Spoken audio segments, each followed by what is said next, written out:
Չելսի հետ խաղում գնալու ենք Ստենֆորդ Բրիջ, Անգլիա, Ամերիկա, այո։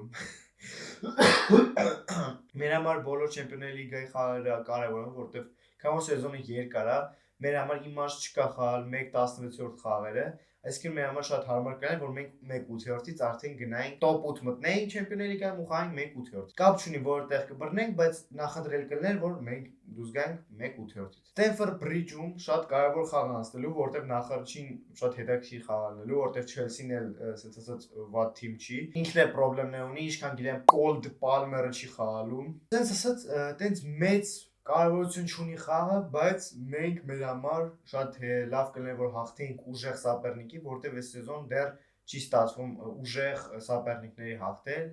Մենք հաղթեցինք Նյուկասլին, պարտվեցինք Հայաստանը 8-1 կրվում Պորտուգալիային, без կոմենտարի։ Հաղթեցինք Նյուկասլին, պարտվեցինք PSG-ին եւ Ռեալին, ու շատ լավ կլիներ, որ մենք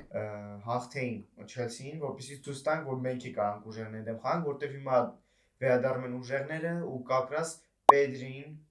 մեծ ցանկացած պետ խաղը կխաղա, բայց երկրորդ թայմից, իսկ Ռաֆինյան հենց պիտի որ ստարտից խաղա, բայց չգիտեմ նայած թե Ֆլիկը ոնց կանի, ես ինքս եթե ելնեի, իհարկե ես տրեյներ կլինեմ Բարսայի մի օր, այո։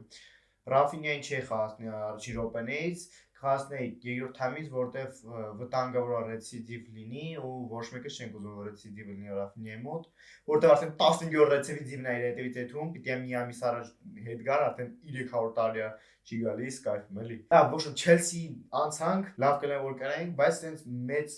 կարևորություն չունի այդ խաղը, մենք կարող ենք խաղալ նիչադաժի, ինձ թվում է 2-2 նորմալ։